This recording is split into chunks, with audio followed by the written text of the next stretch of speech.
Hi, I'm the Smoking Elk, and today we are cooking tomahawk steak.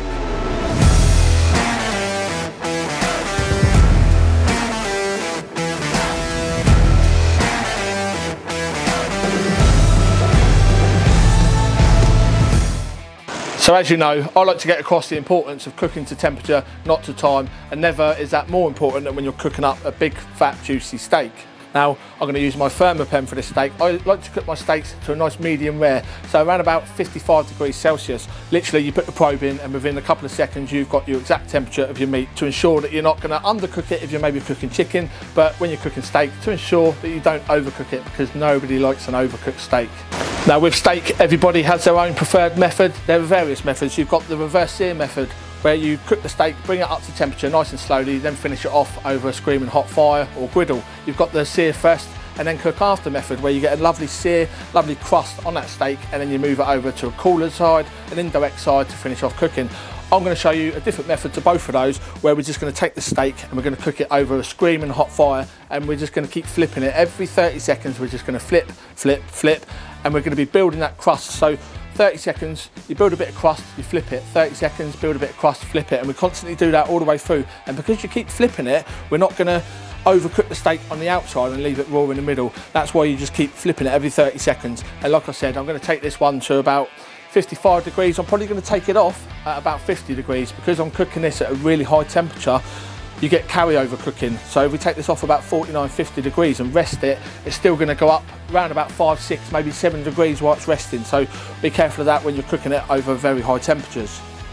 I've got the Kamado Joe Classic fired up for this, and I'm going to be cooking this over extremely high heat. We're running at around about 400 to 450 Celsius, so this is hot.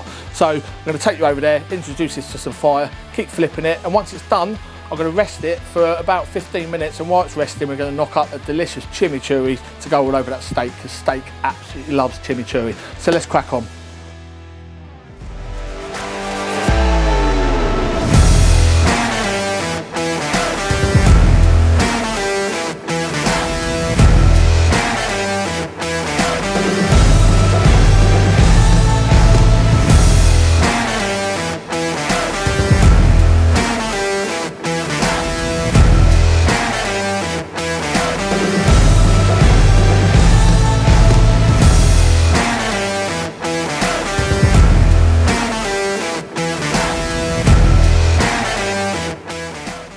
So that was fun. As you saw there, we had that barbecue hotter than the sun, and we have absolutely nuked this steak, but we're going to trust the process. We've cooked it to an internal temperature. As you see, I took it off around about 50 degrees Celsius. So that now needs to rest. It's going to rest for about 15 minutes. While it's resting, we're going to knock up a lovely chimichurri. So we're going to start with some flat leaf parsley, and we're going to really finely chop that parsley. We're going to chuck that into a bowl with some olive oil, about a tablespoon of red wine vinegar, about a teaspoon of oregano.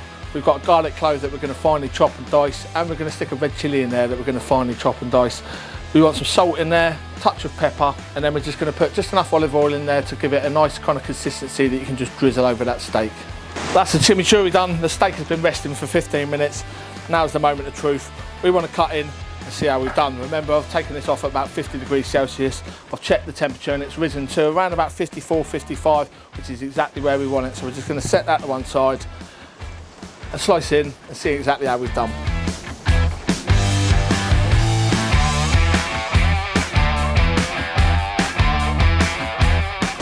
And as you can see there, it's cooked to a perfect medium rare. We've trusted the process, even though we've cooked it over extremely hot heat and we've kept flipping it, but we've cooked it direct all the way. We haven't kind of moved it over to an indirect zone. We've just kept it over that high heat all the way. And as you can see there, we have got a beautiful medium rare on that steak.